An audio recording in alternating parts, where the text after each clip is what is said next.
കാർഷിക വാർത്തകൾ.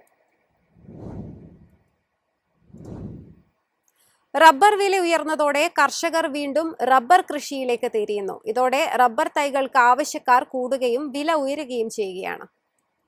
റബ്ബർ വില കിലോഗ്രാമിന് 250 രൂപ കടന്നതോടെ സംസ്ഥാനത്ത് റബ്ബർ കൃഷിയിലേക്ക് വീണ്ടും കർഷകരുടെ താൽപര്യം വർദ്ധിക്കുന്നു. ഇതിന്റെ പ്രതിഫലനമായി റബ്ബർ തൈകളുടെ വിലയും ഉയർന്നു. കപ്പ് തൈയുടെ വില 110 രൂപയിൽ നിന്ന് 120 മുതൽ 125 രൂപയായും കൂടത്തൈയുടെ വില 100 രൂപയിൽ നിന്ന് 120 രൂപയായും വർദ്ധിച്ചു. ഗുണനിലവാരമുള്ള തൈകൾ ലഭിക്കുന്നതും നിലവിൽ ദുഷ്കരമായിരിക്കുകയാണ്. റബ്ബർ വില ഉയർന്നതോടെ മുൻപ് ഉപേക്ഷിക്കപ്പെട്ടതോ കടുംവെട്ടിന് പോലും നൽകാതെ കിടന്നതോ ആയ തോട്ടങ്ങൾ വീണ്ടും കൃഷിയിലേക്ക് തിരിച്ചെത്താൻ ഒരുങ്ങിയതായി നഴ്സറി ഉടമകൾ പറയുന്നു. 4 ലക്ഷത്തോളം റബ്ബർ തൈകൾ വിൽപ്പനയ്ക്കായി സജ്ജമാക്കിയിരുന്നെങ്കിലും അവ മുഴുവൻ മുൻകൂർ ബുക്ക് ചെയ്യപ്പെട്ടതായി നഴ്സറി അധികൃതർ അറിയിച്ചു. അതേസമയം റബ്ബർ കുരുവിന്റെ ക്ഷാമവും തൈ ഉൽപാദനത്തെ ബാധിക്കുന്നുണ്ട്.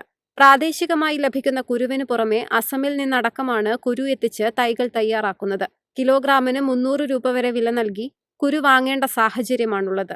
റബ്ബറിനൊപ്പം കാപ്പി, കമുക് തുടങ്ങിയ ഇടവിളകൾ ഉൾപ്പെടുത്തി സമ്മിശ്ര കൃഷി രീതിയിലേക്ക് കൂടുതൽ കർഷകർ മാറുന്നതും റബ്ബർ കൃഷിക്ക് പ്രോത്സാഹനമാകുന്നു. ഏകവിള കൃഷിയിലുള്ള സാമ്പത്തിക അപകട സാധ്യത കുറയ്ക്കാൻ ഇത് സഹായിക്കുമെന്നാണ് വിലയിരുത്തൽ.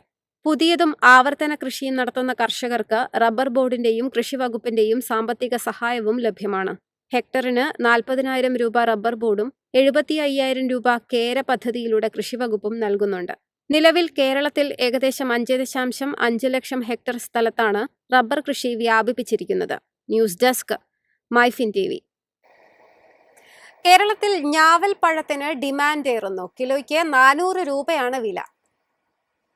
ഔഷധ ഗുണങ്ങളും രുചിയുമേറെയുള്ള ഞാവൽപ്പഴത്തിന് ഇപ്പോൾ വിപണിയിൽ വൻ ഡിമാൻഡാണ്. എന്നാൽ വില അല്പം കൂടുതലാണ്. കിലോയ്ക്ക് 400 രൂപ നൽകണം. ഒരു കാലത്ത് നാട്ടിൽ ആർക്കും വേണ്ടാതെ പക്ഷികൾക്ക് തീറ്റയായി മാറിയുന്ന ഞാവൽപ്പഴമാണ് ഇപ്പോൾ തമിഴ്നാട്ടിലെ തിരുനെൽവേലി, പൊള്ളാച്ചി എന്നിവിടങ്ങളിൽ നിന്നും എത്തിച്ച് വഴിയോരങ്ങളിൽ വിൽപ്പന നടത്തുന്നത്.